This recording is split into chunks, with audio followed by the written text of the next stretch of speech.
Ya pemirsa, kini kita cari tahu informasi terkini soal pelaku pembakar rumah wartawan yang ditangkap.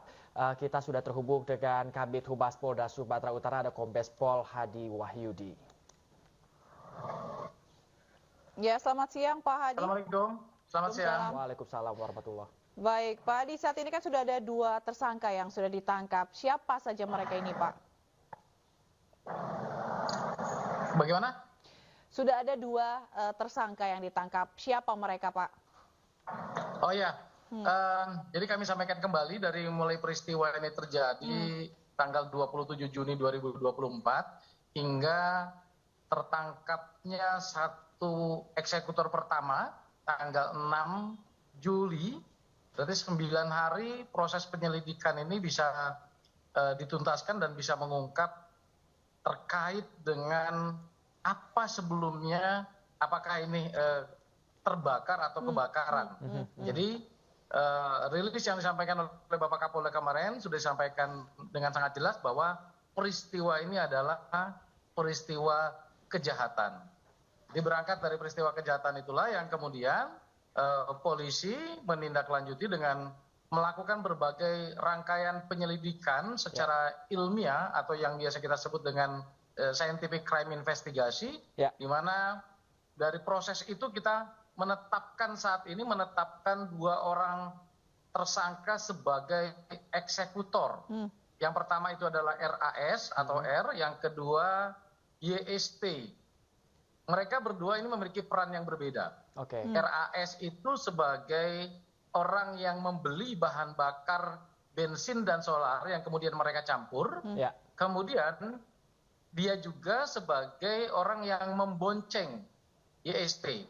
Sedangkan YST ini adalah orang yang membawa 2 botol bensin dan solar yang sudah dicampur yang kemudian YST ini siramkan ke seluruh bagian luar rumah korban. Dan saat ini kedua pelaku tersebut, kedua eksekutor tersebut sudah kita amankan di Polres Tanah Karo. Status mereka itu adalah perannya sebagai eksekutor. Ya, Pak, dua-duanya adalah eksekutor dan berbagi peran. Yang satu membeli bahan bakar, yang satu lagi ini membawa motor. Lalu apakah keduanya ini memang kenal dengan korban atau hanya disuruh saja atau seperti apa, Pak? Ya, jadi dari informasi yang kami terima bahwa awal pemeriksaan itu ada sekitar 15 orang saksi, kemudian berkembang menjadi 22 orang saksi dan saat ini ada 28 saksi yang juga sudah dimintai keterangan. Jadi diduga bahwa kedua eksekutor ini pun juga mengenal korban Sampurna Pasar Ibu. Demikian. Mengenalnya ini apakah kenal dekat atau hanya kenal biasa, Pak? Apa memang sehari-hari si 2 pelaku ini tuh bekerja atau berhubungan dengan korban? Ya, ini proses penyidikan masih berlangsung.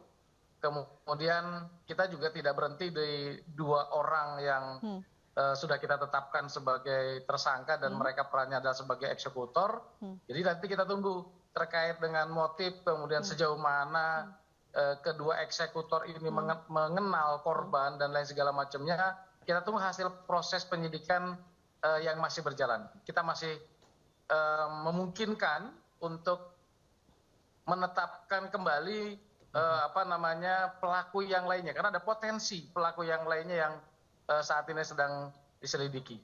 Baik. Ya, Pak, tadi kan juga dikatakan bahwa saksi ini dari 15 sempat berkembang lagi menjadi sekitar 20-an. Dan Pak, sebelumnya juga kita sempat ada informasi bahwa ada keterlibatan dari oknum aparat. Apakah masih ada, Pak? 2 hal yang berbeda ya. Kalau tadi Masnya mengatakan hal tersebut, sejauh ini proses penyidikan kita adalah terkait dengan peristiwa kebakarannya. Jadi kalau mungkin Masnya tadi mengatakan itu adalah opini yang ada di beberapa media, nah polisi fokus saat ini adalah dari pengungkapan proses terjadinya kebakaran. Dan itu sudah disimpulkan bahwa ini bukan terbakar, ini dibakar dan ini merupakan kejahatan. Seperti apa yang kemarin disampaikan oleh Bapak Kapolda. Baik, berarti untuk otak pembakaran sendiri dan juga motifnya ini belum sama sekali belum terungkap ya Pak ya? Kita tunggu. Secepatnya kita akan segera ungkap, segera tindak lanjuti apa yang selama ini kita dapatkan. Karena untuk diketahui kita juga mendirikan posko pengaduan dengan layanan hotline yang sudah kita siapkan. Tujuannya adalah kita dapat menerima segala informasi yang ada di masyarakat terkait dengan peristiwa seperti ini. Baik. Jadi kita tunggu proses penyidikan yang masih berjalan. Kita harapkan ini segera tuntas dan dapat diketahui serta proses hukumnya dapat terus berjalan. Ya. Baik. Terima kasih Pak Adi. Kita tunggu ya bagaimana perkembangannya nanti dan juga kita tunggu siapa sebenarnya dalang atau otak pembunuhan dari wartawan di Karo ini. Terima kasih Pak Kombes Pol Hari Wahyudi, Kabid Humas Polda Sumut telah bergabung di iNews Siang. Salam sehat selalu Pak.